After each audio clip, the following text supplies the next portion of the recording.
Chapter 2 की शुरुआत आज से हो चुकी है। साथ में रहना, जितने भी मैं देखो सारे वीडियो में यहाँ पे बोरिंग ना हो, इसलिए 10 या 20 मिनट की बना रहा हूँ ताकि तुम साथ साथ में थोड़े थोड़े पढ़ो, बट चैप्टर पूरा तुम्हारा कंप्लीट हो जाएगा हाफ ईयरली तक।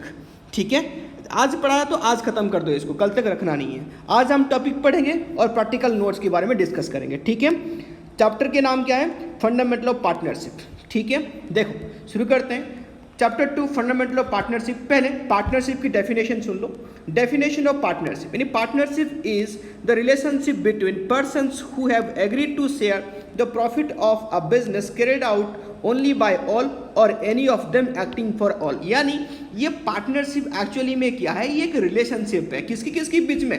यहाँ पे पार्टनरशिप एंड पार्टनर्स के बीच में रिलेशनशिप है। यानी पार्टनरशिप जो है वो प्रिंसिपल होता है और जो पार्टनर्स है वो एजेंट होते हैं। इन दोनों के बीच में एक एग्रीमेंट होती है। उस एग्रीमेंट के तहत यहाँ पे जो पार्टनरशिप है वो एग्रीमेंट जिसको बोलते हैं पार्टनरशिप डीड। एग्रीमेंट के तहत हम सारे काम यहाँ पे एक्टिंग करते हैं, यानी सारे पार्टनर एक्ट करते हैं अकॉर्डिंग टू पार्टनरशिप डीड। और जहाँ पे पार्टनरशिप डीड नहीं होगी वहाँ पे क्या एक्टिवेट होगी?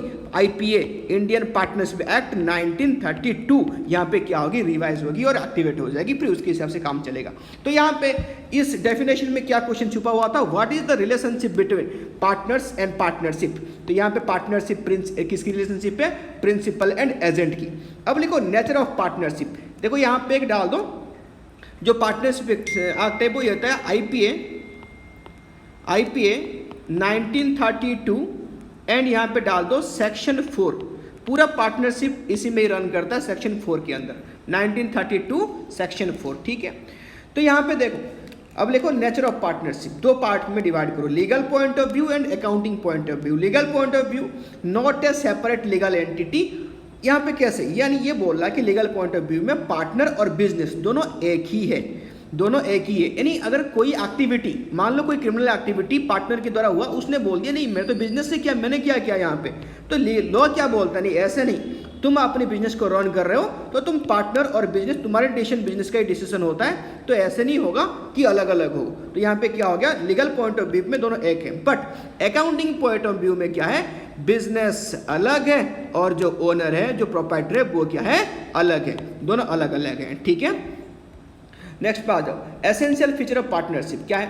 2 और मोर पर्सन्स। यानी यहाँ पे मिनिमम 2 मैक्सिमम 50। जो मैक्सिमम 50 है, पहले क्या हुआ करता था? जो मैक्सिमम नंबर होता है वो होता था 100। अब कितना हो गया? ये 2014 बाइट रूल 10 के हिसाब से मैक्सिमम कितना हो गया? 50। यहाँ पे देखो, persons disqualified for a partner. कौन सी पर्सन यहाँ पे डिस्क्वालीफाइड यानी पार्टनर नहीं हो सकते? पर्सन्स ऑन साउंड माइंड, जो पागल है। Persons disqualified by the law, यानी क्या है? क्रिमिनल है। माइनर, यानी माइनर यहाँ पे स्टार मार्क लगा देना कि माइनर जो है वो इन केस में हो सकता है, यानी तुम्हारा पार्टनर बन सकता है, बट अगर सारे, यानी सेक्शन 30 क्या बोलता है? अगर all existing partner give their consent, अगर सारे पार्टनर यहाँ पे एग्री हो गए तब जाके बन सकता है, नहीं तो नहीं बनेगा माइनर। ठीक है, agreement, it is known as partnership deed which may be oral और रिटन। यानी पार्टनर्स के बीच में एक एग्रीमेंट काम करती है, जो कि यानी एग्रीमेंट किस लिए? यानी end of the day partners के बीच में कोई भी टाइप का डिस्प्यूट अराइज ना हो, इसलिए। ठीक है, तो यहाँ पे क्या हो जाएगा कि ये ओरल भी हो सकता है और रिटन भी हो सकता है। अब पूछोगे कि ओरल कैसे?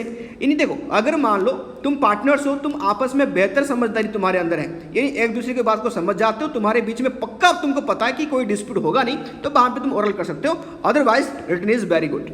नेक्स्ट, प्रॉफिट शेयर, यानी जाहिर सी बात है एंड ऑफ द डे जो यहाँ पे क्या होगा? प्रॉफिट होगा, तो वहाँ पे आपस में क्या हो जाएगा? एक PSR में, प्रॉफिट शेयरिंग रेशियो में ये शेयर हो जाएगा, बढ़ जाएगा। बिजनेस शुड बी एक लीगल बिजनेस, यानी लीगल को छोड़ो, यानी अगर कोई इलीगल बिजनेस होगा वो तो पार्टनरशिप में वैसे भी नहीं आएगा। और साथ साथ में अगर कोई चैरिटेबल ट्रस्ट होगा, चैरिटेबल ट्रस्ट, वो आएगी NPO के अंदर। ठीक है, यानी पार्टनरशिप में नहीं बन सकते चैरिटेबल ट्रस्ट और NPO। ठीक है, यानी अगर कोई बिजनेस है, यानी सर्विस प्रोवाइडर होगा, या कोई क्या नाम है इसका, यूनिट सेल करने वाला होगा, तो यहाँ पे क्या बनेगा? ये बिजनेस कहलाएगा, नहीं तो नहीं कहलाएगा। ठीक है, नहीं इलीगल तो नहीं कहलाएगा। साथ में जो NPOs हैं वो भी पार्टनरशिप में नहीं आ सकते, याद रखना। Right of a partner, partner की क्या क्या राइट है?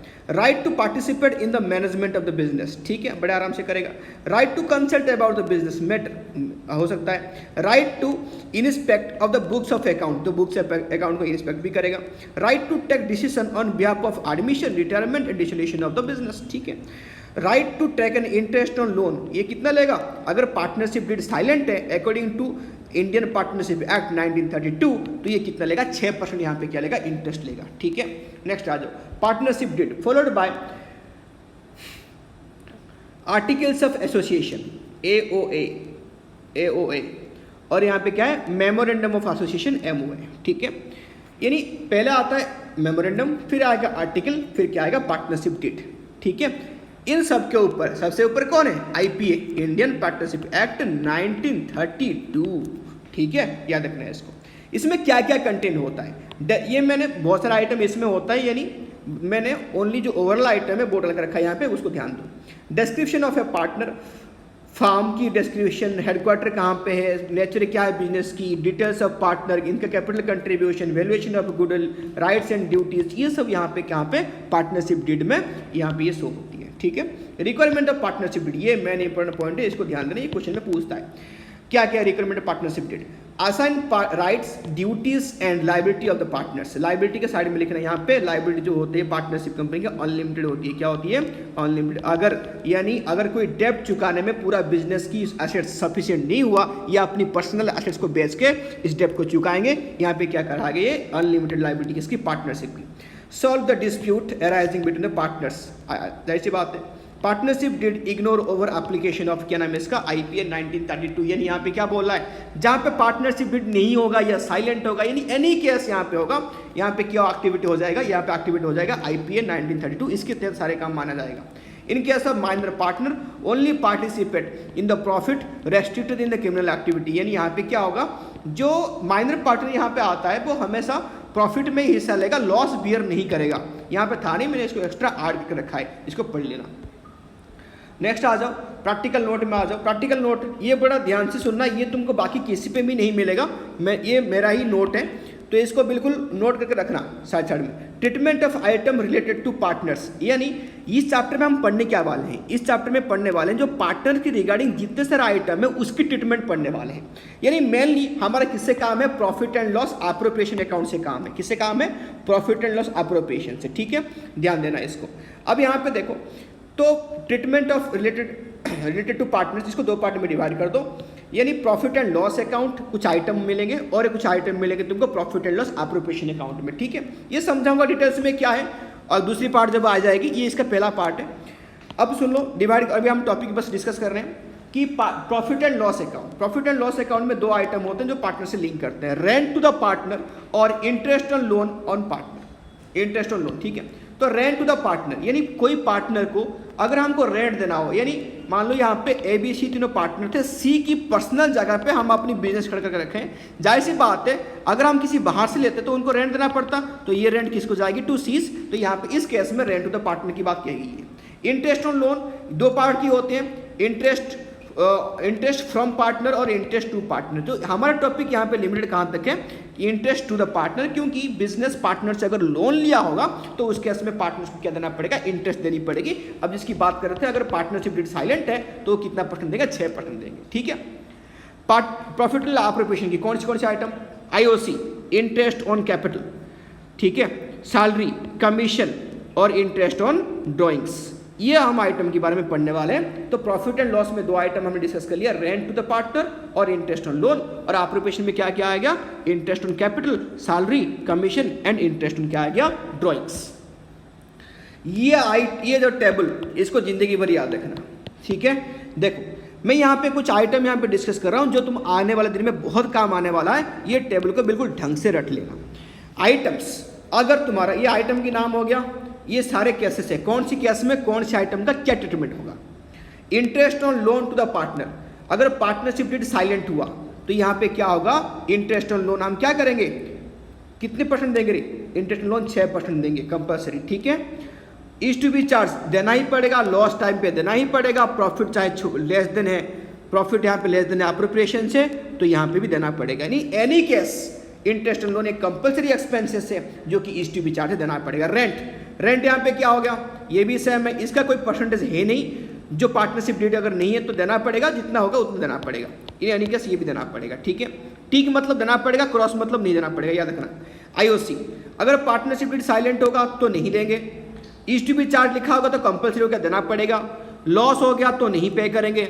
अगर प्रॉफिट छोटी हुई किससे, अप्रोप्रिएशन से, तो पहले अप्रोप्रिएशन की रेशियो निकालेगी और उस अप्रोप्रिएशन में, उस रेशियो में क्या बांट देंगे, जितना प्रॉफिट आया होगा उसको बांट देंगे। याद रखना।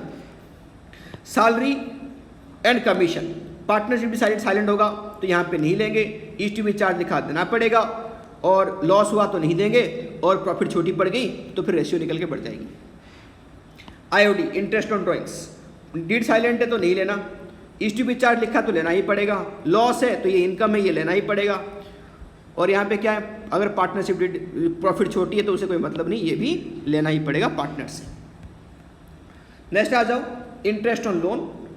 इसकी कुछ ट्रीटमेंट आप देख लेते हैं इंटरेस्ट ऑन लोन की, ठीक है। यहाँ से मत देखो, यहाँ से देखो, यहाँ से देखना, ये नहीं देखना, ये तो अलग सी एंट्री, लास्ट एंट्री है, शुरू से करते हैं। देखो interest on loan, when interest is raise, जिस टाइम पे इंटरेस्ट रेज होगी तो ये कहाँ पे आएगी, प्रॉफिट एंड लॉस अकाउंट की डेबिट साइड में आती है, तो profit and loss account debited to interest on loan account, ठीक है। और जाएगा कहाँ पे, ये जाएगा यहाँ पे interest on loan account debited to partners loan account, partners loan account में चार्ज होगा, ठीक है। एक एंट्री यहाँ पे छूट गई, इसकी कंबाइन एंट्री भी तुम कर सकते हो, तो यहाँ पे इंटरेस्ट डेबिट साइड में, इंटरेस्ट यहाँ पे क्रेडिट साइड में, तो काट दो, तो क्या आ जाएगी, profit and loss account debited to क्या आ जाएगा, तो क्या आ जाएगा, partners loan account, partners loan account, ठीक है। कंबाइंड एंट्री कर सकते हो, यहाँ पे छूट गई है। रेंट में आ जाओ, same profit and loss account में कौन साइड में आएगा, डेबिट साइड में, तो PL account debited to rent account, फिर रेंट अकाउंट डेबिटेड टू क्या हो गया, पार्टनर्स कैपिटल अकाउंट में आएगा। कंबाइंड एंट्री दोनों को काट के कर सकते हो तुम, profit and loss account debited to partners capital account, ठीक है। तो ये जो जर्नल एंट्री है इसकी मैं क्वेश्चन कराऊंगा, किसकी कुछ, ये जो दोनों कंबाइंड एंट्री है सीख लेना। अब देखो मैं कुछ चीज़ यहाँ पे बता रहा हूँ, ध्यान से सुनना।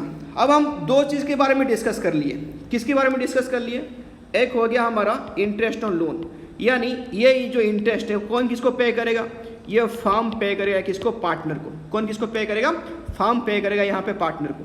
तो जाहिर सी बात है फर्म के लिए क्या हो गया, एक्सपेंसेस है, तो ऑल एक्सपेंसर कौन सी बैलेंस, डेबिट बैलेंस हो गया, इसलिए ये प्रॉफिट एंड लॉस अकाउंट की कौन साइड में आता है, डेबिट साइड में आएगा। याद रखना ये किसकी आइटम है, प्रॉफिट एंड लॉस अकाउंट की डेबिट साइड में, ये एक्सपेंसेस है, कंपल्सरी एक्सपेंस है, चाहे कुछ भी हो ये देना ही पड़ेगा। एक बार टेबल को देख लेना, ठीक है। इंटरेस्ट ऑन लोन सेम, और यहाँ पे प्रॉफिट एंड लॉस अकाउंट की डेबिट साइड में मैंने बोला रेंट बिल्कुल सेम, यानी पे क्या होगा, अगर ये बिजनेस कोई पार्टनरशिप विद साइलेंट है तो ये कितना परसेंट हो जाएगी, 6%, किसका, इंटरेस्ट ऑन लोन। याद रखना रेंट सेम, फर्म देगा यहाँ पे किसको, पार्टनर को।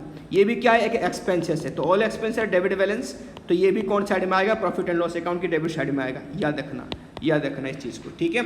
अभी मैं क्वेश्चन कराऊंगा, साथ में वहाँ पे जनरल एंट्री भी करा दूंगा नेक्स्ट पार्ट में। लाइक करना, सब्सक्राइब करना और शेयर भी कर देना, ठीक है, ताकि तुरंत अगला वीडियो तुम्हारे पास पहुँच जाए और तुम्हारा हाफ ईयरली की अच्छी सी तैयारी हो जाए, ठीक है रे।